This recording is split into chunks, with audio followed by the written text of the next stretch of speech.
Alright, you versus Alec.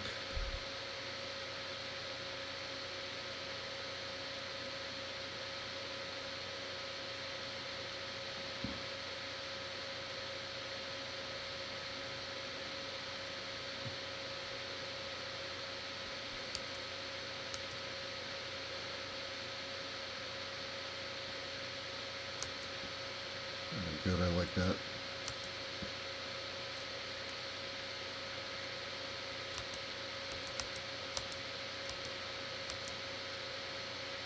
Yeah, that was a nice look.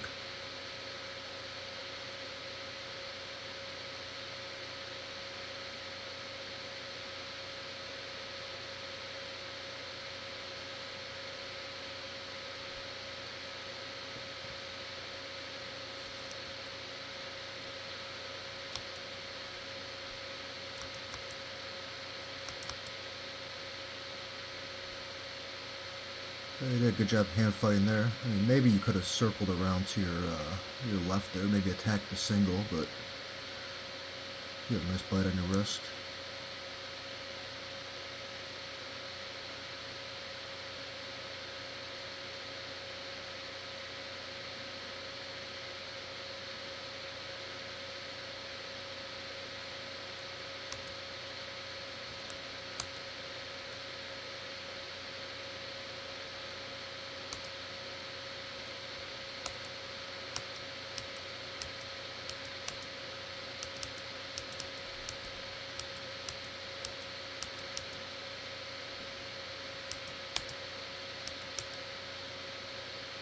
Yeah, so you had that inside control of your wrist.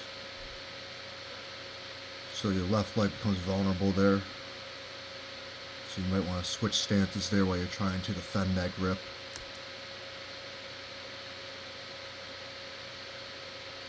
Stuff shot, good job.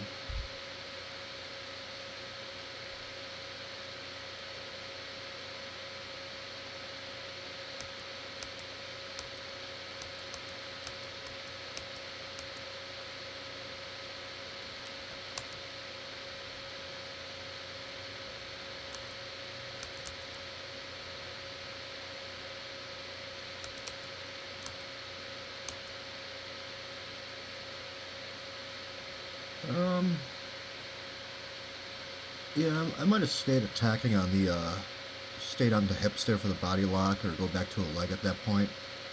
Especially because Alec's such a good hand fighter. Could be hard to get to that seatbelt.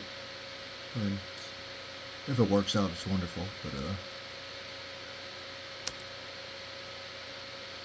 kind of difficult to do against a good hand fighter, go straight to seatbelt. Or at least gotta break him down, maybe.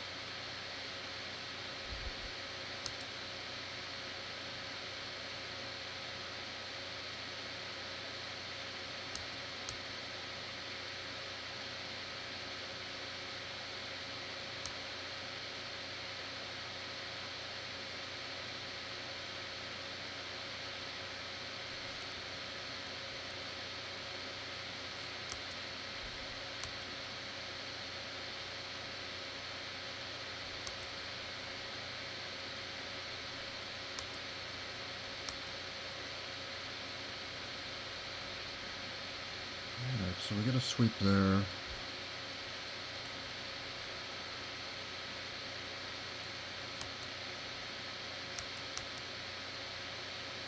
He probably could have scrambled back up if he wanted to.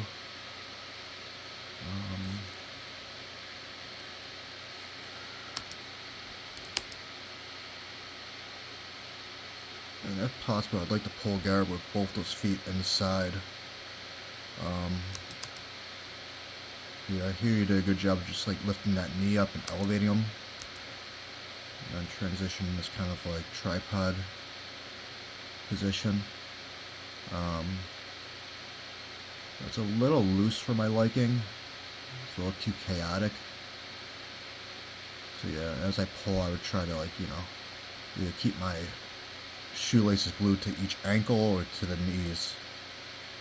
So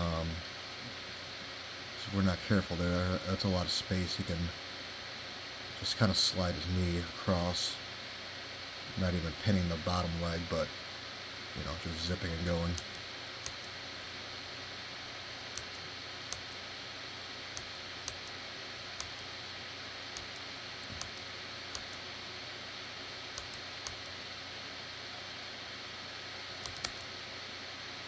Yeah, not much time to transition there. If we had a little bit more control, maybe up to a body lock and start climbing for the back. But good job being tenacious, following through, making sure it doesn't stand up.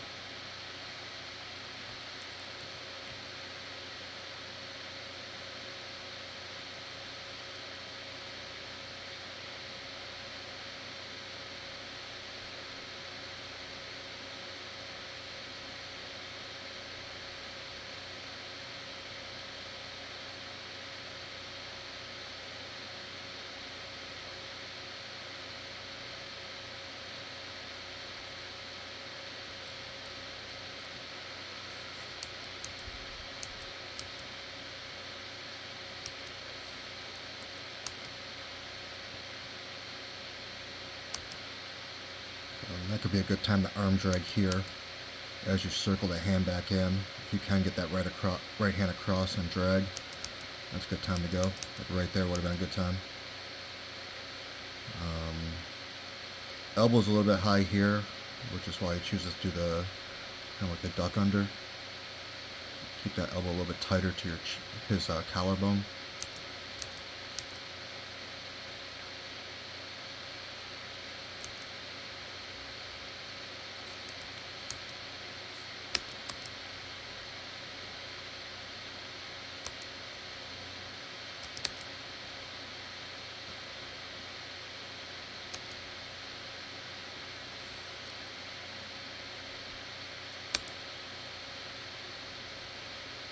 Yeah, and again, like, just a little bit quicker to get those feet inside.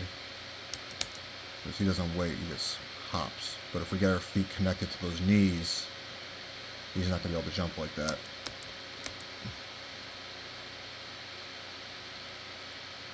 It's a nice recovery.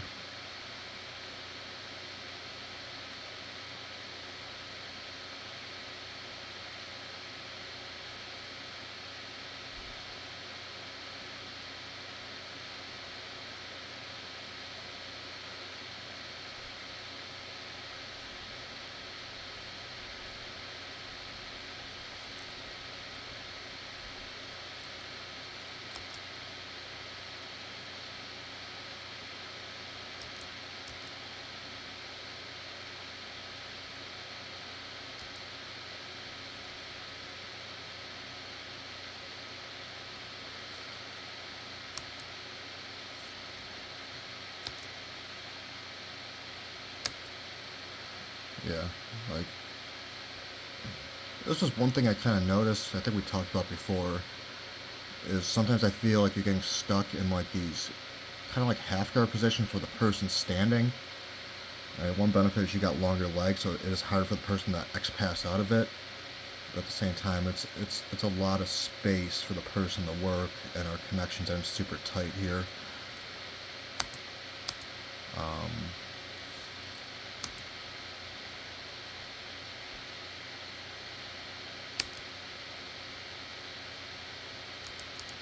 Control this leg here. He's looking away. Pass the leg up. He drops down. So now we got this leg. It's kind of a radioactive position here. Nothing's really stable on either side. You or Alec. Now he starts to settle a little bit more.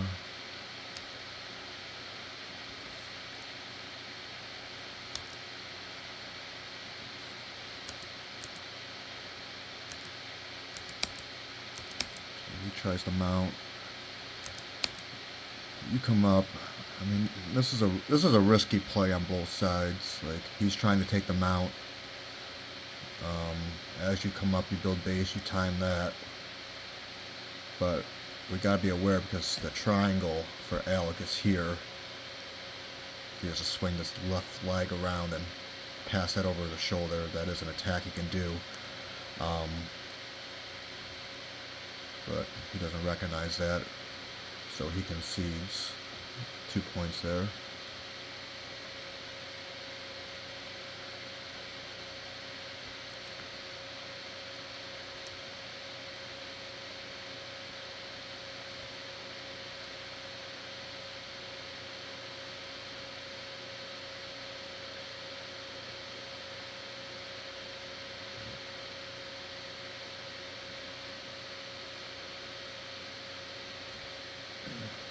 Try and get her hands in position, try to get his hips back to the mat, try to get the posture up. And now we'll start sliding his feet down as we bring our hips and shoulders in alignment. There it goes, guards open. Clearing, scoop grip.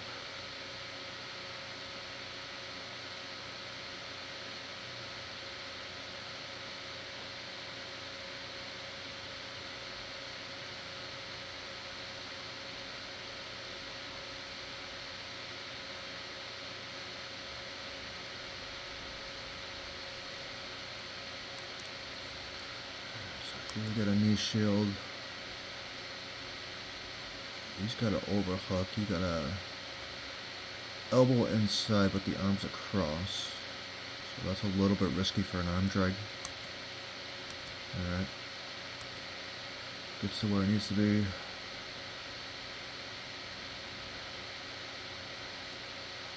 So there still has that knee shield in, but your arm is stuck pretty high. So I do gotta be careful in these situations. I usually don't shoot an underhook that deep if the knee is still in,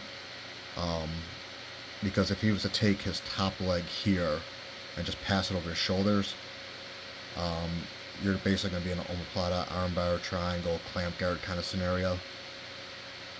So I would keep more of a shallow underhook here, my elbow further back. That way, in case he tries anything, I could just pull that elbow free.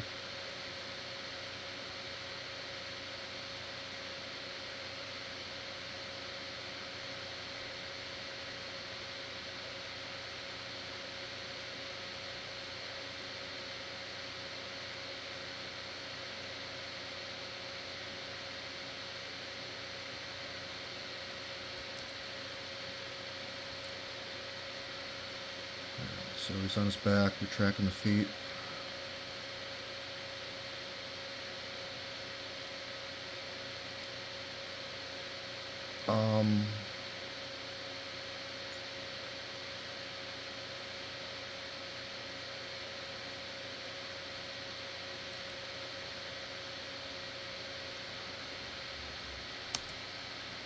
Alright, so here we had to take this knee cut at a pretty far angle. So we kind of had to point our knee out towards like this merch room over here. So in situations like this, it can be hard to pass to this side control on the near side. So what I would think about doing here is as you're passing, would just be going to that north-south transition right off the bat. Like not even planning, I mean even trying to pass it aside, just using a knee cut to get free of the guard. Even with a knee shield still in place, it could be done. It's definitely more difficult because he's going to follow you with that knee to north-south, but we can either work the north-south pass or go all the way to the other side to side control here. Camera.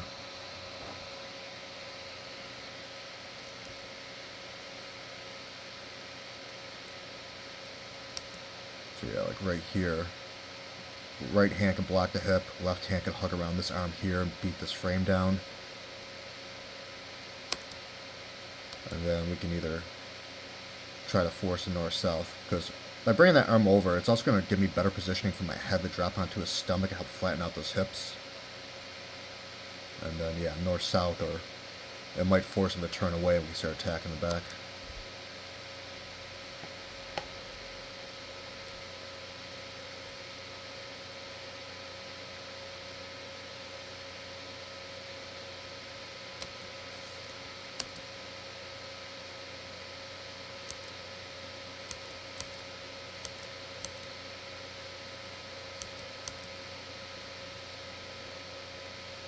Yeah. I think that's a little too generous on your part. It's too strong of an angle. Like right here, once I have that left hand on the shoulder, I'd be working just to get back up to my elbow and get my butt back to the floor. Unless you're like a super high level inverter, that's like a risky game to play. You're just gonna be able to bring too much pressure.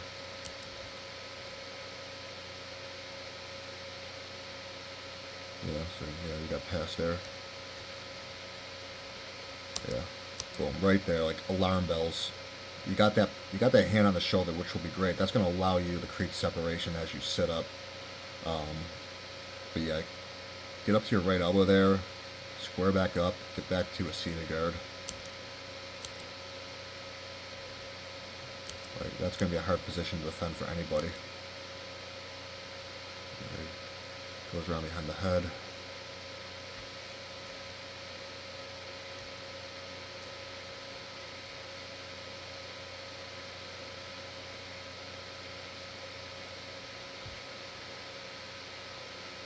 Escape back to the feet. Nice. Alright, let's see what you're going for there. Alright, so he tries to defend.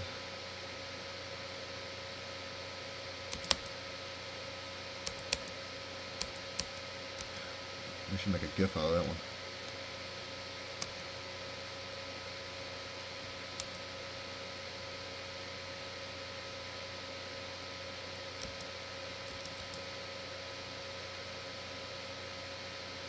Yeah, so that time he wasn't able to track your arms so well.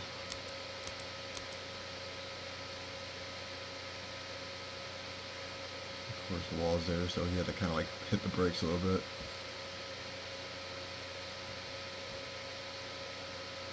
Guys decide to reset. Okay, there's that duck under again.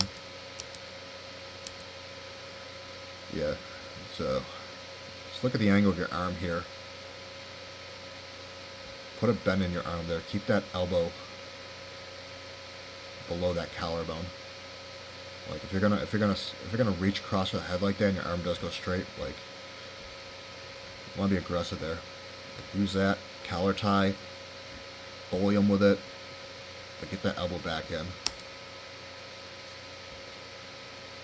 So you recognize that.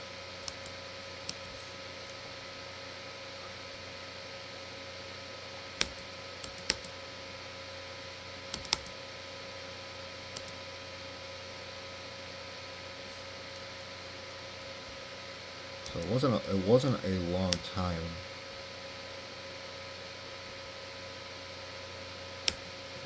But yeah, when you watch like high level wrestling, when they go for that collar tie, like you want to like punch it in almost, because that's going to off balance that person to that side, and their weight's going to be driven on their leg that they want to step through on the elbow lift there. So it's going to be harder for them to actually set that up.